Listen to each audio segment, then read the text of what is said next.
नमस्कार साथियों। मोदी जी की जो यूक्रेन विज़िट हुआ है, इसके इसके पीछे काफ़ी हाइप क्रिएट की गई थी। बहुत लोग इसको आशा भरी नज़रों से देख रहे थे कि क्या मोदी कोई ऐसा चमत्कार करके आ पाते हैं कि जो 2 साल से हो रहे युद्ध को, रशिया और यूक्रेन के बीच में जो युद्ध चल रहा है, उसको रोक पाने में कामयाब हो पाते हैं क्या? क्या वो कोई ऐसा मंत्र या कोई ऐसा इनिशिएटिव लेके आ पाते हैं यूक्रेन से, जिसके कारण से ये पीस डील संभव हो सके? और ये सिर्फ़ इंडिया के लोगों में ये एक्साइटमेंट नहीं था या होप नहीं था, बट जनरली सभी पूरे देश के वर्ल्ड लीडर्स या पूरे देश के जो इम्पोर्टेंट प्लेयर्स हैं, वो सब के सब इन सब चीज़ों पर, इस विज़िट को बहुत ध्यान से देख रहे थे। मेरा पर्सनल एनालिसिस ये है कि ये जो विज़िट है नरेंद्र मोदी जी की, यूक्रेन और पोलैंड की, पर्टिकुलर यूक्रेन की अगर मैं बात करूँ तो ये बहुत ही बड़ा डैम्पनर था, बहुत ही बड़ा एक आई ओपनर था। और मेरे ख़्याल से आज के बाद इस विज़िट के बाद से मोदी जी इस बात को बहुत ही क्लियरली समझ चुके हैं और कम्युनिकेट भी उन्होंने कर दिया है कि वो रशिया और यूक्रेन के वॉर के बीच में तब तक नहीं पड़ेंगे, जब तक उनसे दोनों देश या तो उनकी कोई मजबूरी हो जाए या तो दोनों देशों के प्रेसिडेंट्स या का एक क्लियर कट इंटेंशंस उनको दिखाई पड़े कि वो पीस करना चाहते हैं और मोदी जी के थ्रू पीस करना चाहते हैं। आई बिलीव मोदी जी ने ये बहुत ही क्लियरली अपने स्टेटमेंट से, अपने बॉडी लैंग्वेज से, minister of external affairs Jaishankar के प्रेस कॉन्फ्रेंस से, और उसके बाद से क्लियर बता दिया है।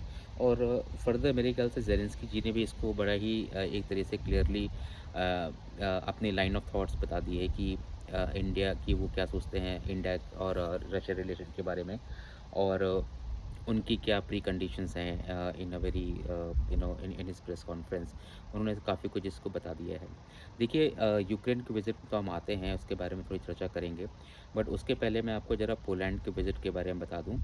देखिए, 1989 के पहले पोलैंड एक कम्युनिस्ट कंट्री हुआ करती थी, और 89 में पोलैंड ने democratic form of the government को अडॉप्ट किया था। इंडिया का रिलेशन पोलैंड से काफ़ी पुराना था, और लेकिन कोई भी प्राइम मिनिस्टर आज तक इंडिया का पोलैंड नहीं गया है।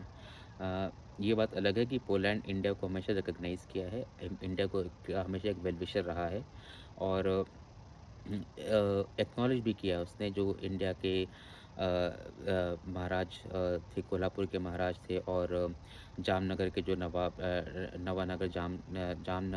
नवानगर के जो रॉयल फैमिली थी, उनको पोलैंड ने हमेशा एक ग्रेटफुल उनके लिए हमेशा ग्रेटफुल रहे हैं।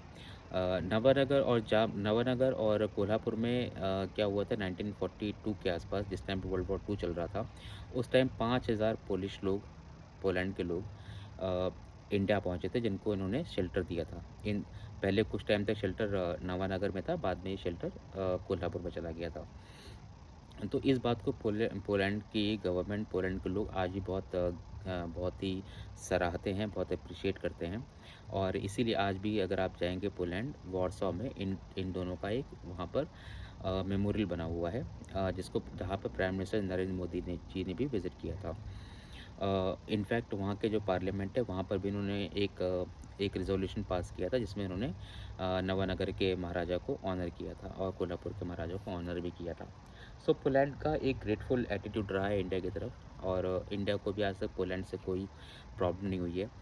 इनफैक्ट इंडिया ने एक तरीके से देखा जाए तो पहली बार एक सेंट्रल यूरोपियन नेशंस के साथ अपने टाई अप बढ़ाया है, और एक एक तरीके से देखा जाए तो ये कि इंडिया भी अपना वहाँ पे एक बैलेंसिंग एक्ट कर रहा है। नॉर्मली इंडिया या कोई भी नेशन, इटली, फ्रांस, जर्मनी, जो वहाँ के बिग फोर्स होते हैं, उनके साथ ही वो जनरली अपना ट्रेड या अपना टाई अप बढ़ाता है। इंडिया ने सेंट्रल यूरोपियन नेशन को भी अपने बकेट में ले लिया है, और एक तरीके से दोनों को अलग कर दिया है। इंडिया ने बोला कि I am going to look beyond this big force of European Nations.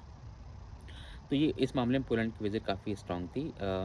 Poland India के काफ़ी काम में आ सकता है, क्योंकि इंडिया में जो सोवियत एरा के जो वॉर इक्विपमेंट्स हैं, टैंक्स हैं, उनको पोलैंड के पास एक स्किल है उनको मेंटेन करने का, उनको रिपेयर करने का। तो इंडिया का उनसे काफ़ी अच्छा एक डिफेंस टाई अप हो सकता है। इनफैक्ट 2014 के बाद से लेकर अब तक 2024 तक इंडिया और पोलैंड का ट्रेड ऑलमोस्ट 3 गुना बढ़ चुका है। $1.9 बिलियन से ऑलमोस्ट $5.7 बिलियन के आसपास हो चुका है। तो ये एक बड़ा जंप है और इंडिया चाहता है कि पोलैंड के साथ वो एग्रीकल्चर में, टेक्नोलॉजी में, डिफेंस में, एजुकेशन में और आगे बढ़ता रहे। और इंडिया ने एक तरीके से अपना एक गेटवे, एक एंट्री पॉइंट ले लिया है। ये इंडिया के लिए इसलिए भी इम्पोर्टेंट है क्योंकि इंडिया आईमैक का जो एक अपना रूट प्लान कर रहा है, जो कि इंडिया, मिडल ईस्ट और इंडिया मिडल ईस्ट से सऊदी अरेबिया से होते हुए इज़राइल जाएगा, उसके बाद फिर ग्रीस जाएगा और वहाँ से वो यूरोप में एंटर करेगा। तो इंडिया वहाँ पे चाह रहा है कि वो आईमैक के लिए भी इंडिया एक अपना प्लान तैयार कर रहा है। और डेफ़िनेटली जो इंडिया का एक फ्लैगशिप ऑफरिंग होती है अबाउट यूपीआई पेमेंट का, वो भी मोदी जी काफ़ी इसको स्ट्रांगली पुश कर रहे हैं। तो इस मामले में मोदी ने वहाँ पर भी काफ़ी स्ट्रॉन्ग एक स्टेप ले लिया है। और मुझे लगता है कि पोलिश के जो प्राइम मिनिस्टर हैं सेबेस्टियन डूडा, और सॉरी, जो प्रेसिडेंट हैं सेबेस्टियन डूडा, और जो प्राइम मिनिस्टर हैं डोनाल्ड टस्क, दोनों ही इस विज़िट से काफ़ी खुश थे। और मुझे लगता है कि बहुत ही अच्छा पर्सनल रिलेशन एक इंडिया और मोदी जी बनाकर आए हैं वहाँ पर, जो कि इंडिया को आने वाले टाइम पे बड़ा फ़ायदेमंद होने वाला है। By the way, Poland is also one of those country in one of the very few countries in Europe जिन्होंने इमिग्रेशन को बहुत ही कंट्रोल कर दिया है, ऑलमोस्ट ज़ीरो कर दिया है। सो उस मामले में इंडिया और वहाँ पे पोलैंड में एक हिंदुओं का पूरा विलेज भी बसा हुआ है। और उन लोग काफ़ी ये जो जगन्नाथ यात्रा होती है या दिवाली होती है, उसमें वो काफ़ी बढ़-चढ़ के हिस्सा भी लेते हैं। तो इंडिया का एक पीपल टू पीपल और कल्चरल टाई अप के साथ ही बड़ा अच्छा कनेक्शन है उनके साथ। तो इंडिया के लिए बड़ा इम्पोर्टेंट था और इंडिया ने बहुत अच्छा डिप्लोमेटिक स्टेप लिया है कि वो पोलैंड में जाकर उनके प्रधानमंत्री और राष्ट्रपति से मिलकर आए हैं। और वहाँ पर डायस्पोरा भी है, मोदी जी कहीं जाते हैं डायस्पोरा से ज़रूर मिलते हैं, तो वो भी मिल के आए हैं। तो भी एक अच्छा रहा है। 2 दिन की उनकी वहाँ पे विज़िट थी, उसके बाद वो यूक्रेन चले गए। यूक्रेन नॉर्मली क्या है, फ्लाइट तो उन्होंने किया नहीं, उन्होंने ट्रेन पकड़ी। एक रेल फ़ोर्स 1 करके एक ट्रेन है जो कि बड़ी लग्ज़री ट्रेन है। और ये वॉर जब नहीं स्टार्ट हुआ था उसके पहले ये लग्ज़री ट्रेन के रूप में अपनी सेवाएँ सर्विसेज़ दिया करती थी। बट आफ्टर वॉर वो पूरा एरिया नो फ्लाई ज़ोन बन चुका है। तो अ, सारे डिग्निटरी, सारे वीआईपीज़, अभी ऋषि सुनक भी गए थे या जो बाइडेन भी गए थे, तो वो सब भी वही ट्रेन लेकर ही पहुँचते हैं। जनरली पोलैंड से ऑलमोस्ट 7 या 10 घंटे का रास्ता है यूक्रेन कीव पहुँचने का। तो मोदी जी वहाँ पर पहुँचे। वहाँ पर पहुँचने के बाद वो फिर एबी मेमोरियल में गए। वहाँ पर उन्होंने एक गुड़िया भेंट की, एक डॉल भेंट किया वहाँ पर। एबी मेमोरियल बेसिकली जो वॉर में जो बच्चे मरे हैं उनका एक मेमोरियल प्लेस है, जो कि यूक्रेन ने बिल्ड किया है। और मोदी जी और वहाँ पे गए थे। मोदी जी दोबारा फिर गले मिले ज़ेलेंस्की जी से। और एक तरीके से मैसेज दिया कि मैं गले से पुतिन से नहीं मिल सकता हूँ, मैं गले ज़ेलेंस्की से ही मिलता हूँ। तो जो बहुत बड़ा एक ज़ेलेंस्की ने बड़ा ही एक स्टेटमेंट दिया था कि prime minister, the world's largest democracy is embracing the world's biggest dictator and killer and murderer. तो वो उसको ही मोदी जी ने एक तरीके से नेगेट करने का, काउंटर करने का प्रयत्न किया। और जनरली मोदी कहीं भी जाते हैं, किसी भी राष्ट्राध्यक्ष से मिलते हैं, तो वो गले ज़रूर मिलते हैं। ये उनकी एक पर्सनल डिप्लोमेसी का या उनका एक पर्सनल ट्रेट है, कैरेक्टरिस्टिक है, जो कि वो हर बार फ़ॉलो करते हैं और हर एक नेशन के साथ फ़ॉलो करते हैं, इर्रेस्पेक्टिव ऑफ जनरली जिनके साथ मोदी जी के अच्छे टाई होते हैं। मोदी एक बहुत ही पर्सनल रिलेशन बिल्ड करने की कोशिश करते हैं। और जनरली उनका ये जिसको आप बोल सकते हैं एक टच डिप्लोमेसी है, एक एम्ब्रेसिंग डिप्लोमेसी है। आप ऐसा उसको समझ सकते हैं। तो वो मोदी बहुत ही स्ट्रॉन्ग रहते हैं वो, और उस चीज़ को हमेशा सभी के साथ करते हैं। तो उन्होंने एक तरीके से ये मैसेज दिया कि पुतिन जी के साथ बस नहीं, मैं आपके साथ भी गले मिलता हूँ। और ये मोदी जी की चौथी विज़िट थी। इसके पहले उन्होंने 2021 में ग्लासगो में ज़ेलेंस्की से फर्स्ट टाइम मिले थे। दूसरी बार वो 2023 में मिले थे, जब उन्होंने वो फ़ेमस स्टेटमेंट दिया था कि ये युद्ध, this is not the era of war, ये युद्ध का समय नहीं है। और उसके बाद 2024 में जब वो चुनाव जीते, उसके बाद G7 में गए थे वो इटली, वहाँ पे वो ज़ेलेंस्की से मिले थे। और उसके बाद अभी ये चौथी बार ज़ेलेंस्की से मिलकर आए हैं।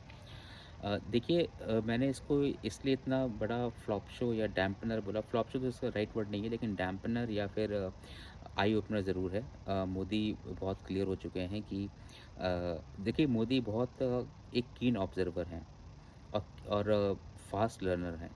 वो बहुत बारीकी से चीज़ें देखते हैं, निरीक्षण करते हैं, ऑब्ज़र्व करते हैं और एब्ज़ॉर्ब करते हैं। ऑब्ज़र्व भी करते हैं और एब्ज़ॉर्ब भी करते हैं और उसके बाद सीखते हैं और वो किसी एक व्यक्ति को जब 1 या 2 बार मिल लेते हैं तो उनको उस व्यक्ति को नाप लेते हैं कि ये व्यक्ति किस टाइप का है। और मुझे लगता है कि ज़ेलेंस्की से वो जब चौथी बार मिल रहे हैं, तो मोदी समझ गए हैं कि यहाँ पे मेरा कोई काम नहीं है।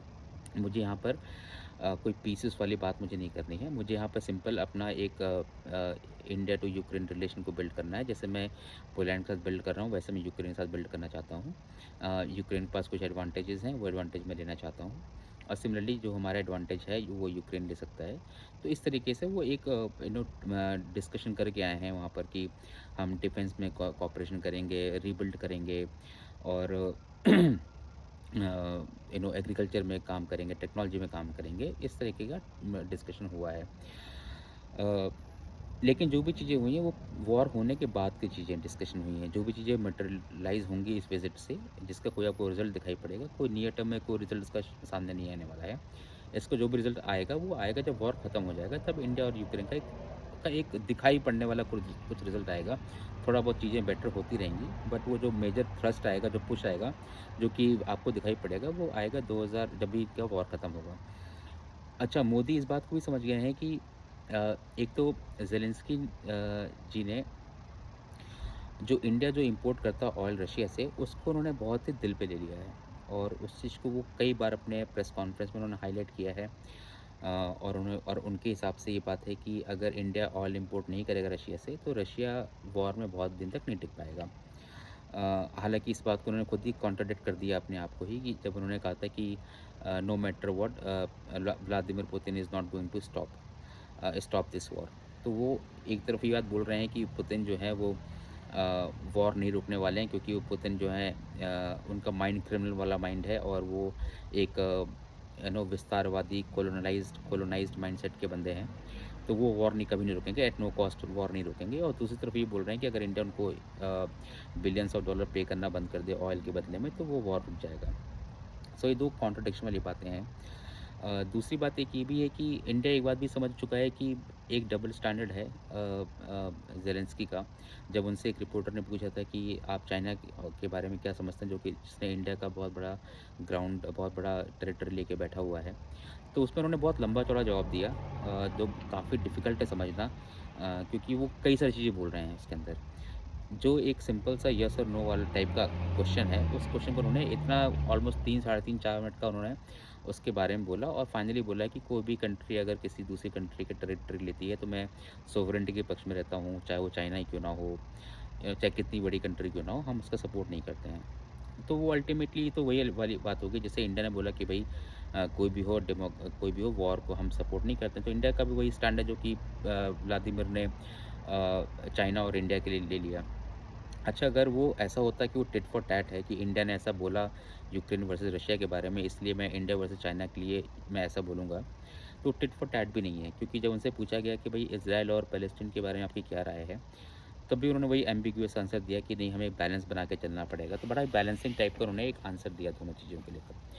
तो एक तरफ उनकी ये आइडियोलॉजी बड़ी मोदी को क्लियर हो गई होगी कि ये एक डबल स्टैंडर्ड है। अपने साइड से जो भी चीज़ें हैं वो चीज़ों को ये चाहते हैं कि इंडिया रशिया से अलग हो जाए और पूरी तरह से यूक्रेन के खेमे में आ जाए। लेकिन साथ ही साथ जब इंडिया और चाइना की बात आती है तो वो इंडिया के खेमे में आने को तैयार नहीं है। तो ये बात डिप्लोमेटिक रिलेशन तो रेसिप्रोसिटी होती है। अनटिल अनलेस आप कुछ चीज़ गिव एंड टेक नहीं करेंगे तो आपको कोई चीज़ नहीं मिलेगी। तो आप वही चीज़ गिव करते जो कि आपको सामने से मिलती है। अनटिल अनलेस आपकी कोई मजबूरी ना हो और इंडिया की भी कोई मजबूरी नहीं है। अभी तक तो नहीं है। तो मेरे ख़्याल से ये बात मोदी को बहुत अच्छे से समझ में आ गया है। दूसरा वो जब वो ऑयल के पीछे इतना पीछे पड़े हुए हैं कि ऑयल बंद कर देंगे तो वो उसको सेंट्रल इश्यू बना के चल रहे हैं इंडिया और यूक्रेन के बारे में बात करने के लिए या इंडिया, यूक्रेन और रशिया के बीच के जो सेंट्रल पॉइंट है वो उन्होंने ऑयल इम्पोर्ट को लेके बनाया हुआ है। और डेफ़िनेटली मुझे नहीं लगता है कि उनके किसी भी स्टेटमेंट से मैंने उनका पूरा प्रेस कॉन्फ्रेंस देखा है और ये तीसरी बार उनका मैंने प्रेस कॉन्फ्रेंस देखा है बाय द वे। मुझे नहीं लगता है कि किसी तरीके से वो किसी एक पीस वाले टेबल में बैठना चाहते हैं क्योंकि आपको कुछ ना कुछ अपना ग्राउंड छोड़ने पड़ेंगे। नरेंद्र मोदी ने उनको बहुत ही क्लियर कट समझाया है। इनफैक्ट जयशंकर ने अपने स्टेटमेंट में एक बात बोली है कि हमने भी अपने कई सारे कंसर्न्स फ्लैग ऑफ किए हैं, उनको बताए हैं। और वो क्या कंसर्न है वो पब्लिक डोमेन में तो नहीं है, लेकिन अगर आप थोड़ा दिमाग लगाएँगे, एक लॉजिकल अगर मैं इसको सोचूँ तो ये समझ में आता है कि मोदी ने भी बोला होगा उनको कि भई आप एक प्रॉक्सी वॉर कर रहे हैं। ये वॉर आपको नेटो का मेंबरशिप बनने के लिए आपने वॉर स्टार्ट किया था। आज की डेट में नेटो की तो कोई बात ही नहीं हो रही है। सारी की सारी बात वहीं पे खत्म हो गई है। भाई रशिया नहीं चाहता था कि नेटो की आर्मी रशिया के बॉर्डर में आए। लेकिन उस टाइम पे पूरे वेस्टर्न नेशन ने अमेरिकन आपको प्रॉप किया कि नहीं आपको हम नेटो की मेंबरशिप देंगे, और आप उसके झांसे में पड़ गए और अल्टीमेटली आप वॉर में घुस गए। तो और आपको नेटो मेंबरशिप भी नहीं मिली। ठीक है? तो आप इस पे क्यों वॉर का अब तो कोई मतलब नहीं रह गया। और दूसरी बात ये है कि भई यूक्रेन कोई बहुत अमीर कंट्री नहीं है। यूक्रेन का जो टोटल जीडीपी है वो लेस देन $200 बिलियन है, और वहाँ की पॉपुलेशन 38 मिलियन है। तो ऐसा नहीं है कि यूक्रेन में बहुत ज़्यादा प्रॉस्पेरिटी है जो कि बाकी यूरोपियन नेशन में है, स्विट्ज़रलैंड में है, जर्मनी में, फ्रांस में है। वहाँ के इनफैक्ट पर कैपिटा इनकम करीबन 13,000 या $14,000 के आसपास है, जो कि बाकी यूरोपियन नेशंस की अगर मैं बात करूँ तो उनके ऑलमोस्ट 40,000 प्लस है। ठीक है? तो आप वैसे भी आपको अपनी कंट्री को बिल्ड करना है, आपको अपनी कंट्री को प्रॉस्पर करना है, और आप ये फालतू में वॉर में पड़े हुए हैं, और अल्टीमेटली होना क्या है? रशिया के पास न्यूक्लियर आर्सेनल्स हैं, और आप अमेरिका के प्रॉक्सी बन के लड़ाई कर रहे हैं। तो रशिया के पास तो बहुत, और रशिया भी अमीर भी हो चुका है। रशिया के पास बहुत बड़ी टेरिटरी है। रशिया बहुत वेट, बहुत पेशेंस साथ ही पूरा वॉर लड़ सकता है वो। ठीक है? अगर देखा जाए तो एज़ ऑन डेट आज 2 ढाई साल हो चुके हैं वॉर को चलते हुए। इसमें रशिया प्रॉस्पर हुआ है, रशिया की इनकम बढ़ी है। सोल्जर की ज़रूर डेथ हुई होगी, लेकिन उसके अलावा रशिया की प्रॉस्पेरिटी बढ़ी है, सोसाइटी में उसकी अपलिफ्टमेंट आया है। तो रशिया का तो कोई लॉस नहीं हुआ अगर देखा जाए तो। आपके साथ तो आपके सोल्जर्स भी मरे हैं, और आप एड के सहारे चल रहे हो। अभी यूएस कांग्रेस ने फिर से $100 बिलियन का एड सैंक्शन किया है आपके लिए। तो ज़ेलेंस्की को क्या है, बहुत ईज़ी मनी मिलती जा रही है। तो वो अभी इस बारे में सोच नहीं रहे हैं कि जब ईज़ी मनी मिलनी बंद हो जाएगी, क्योंकि ये कोई सस्टेनेबल फॉर्म तो है नहीं। एक टाइम के बाद तो ऐसा होना है कि उनको पैसे मिलने बंद होने वाले हैं। जब वो पैसे मिलने बंद होंगे तब क्या होगा?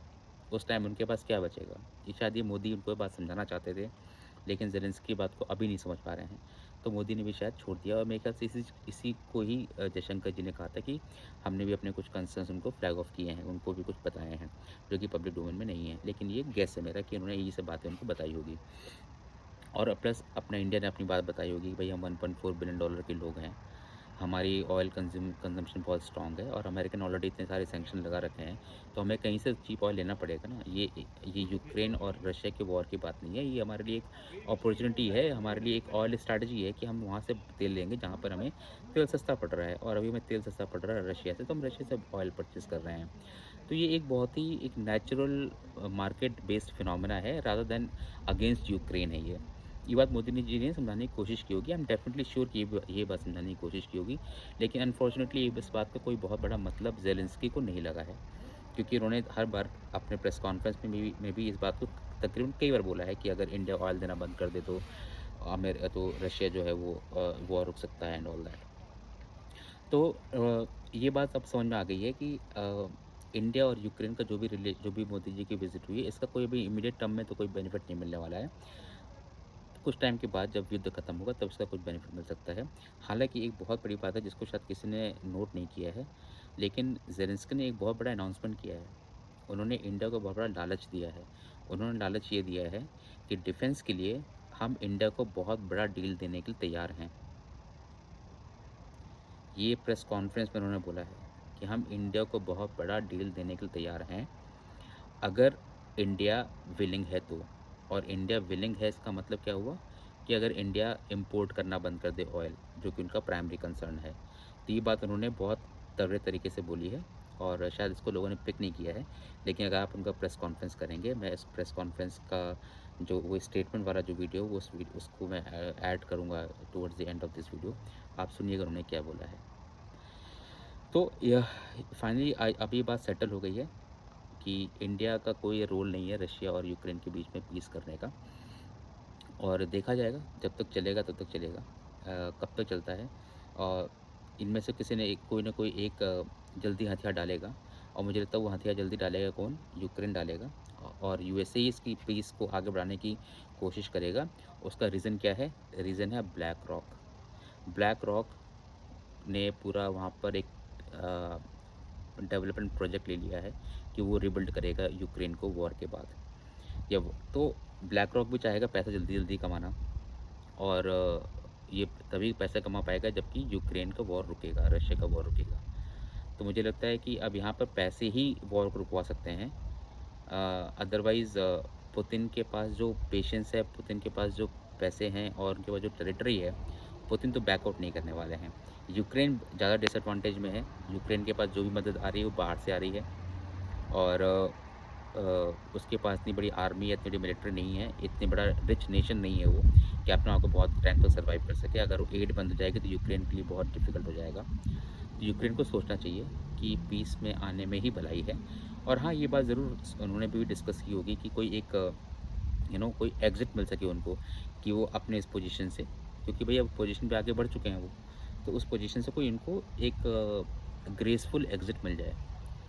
एक रिस्पेक्टेबल एग्ज़िट मिल जाए जहाँ पर उनकी भी थू-थू ना हो और काम भी हो जाए और ये भी ना लगे कि वो झुक गए हैं और लड़ाई भी रुक जाए। और हो सकता है कि ये चीज़ क्या होगी, शायद यही एक बहुत बड़ा प्रश्न है जिसको आने वाले टाइम पे सॉल्व किया जाएगा। और जब वो चीज़ें सॉल्व हो जाएँगी तब शायद ये वॉर रुक जाएगा। अंटिल देन कोई वॉर अभी नहीं रुकने वाला है। और कल यूक्रेन का इंडिपेंडेंस डे है, तो एज़ एन इंडियन हम सभी कामना करते हैं कि यूक्रेन का एक सफल इंडिपेंडेंस डे हो, जल्दी वहाँ पे शांति हो, सौहार्द हो और प्रॉस्पेरिटी हो और पीसफुल हो और वो आगे बढ़े। क्योंकि अल्टीमेटली ये बात हम सब जानते हैं कि वॉर में कोई विनर नहीं होता है। बस इतना ही मुझे आपसे कहना था। आशा करता हूँ आपको मेरा एनालिसिस पसंद आएगा। कृपया अपने विचार ज़रूर साझा करें और मिलते हैं नेक्स्ट टाइम के लिए। तब तक के लिए नमस्कार।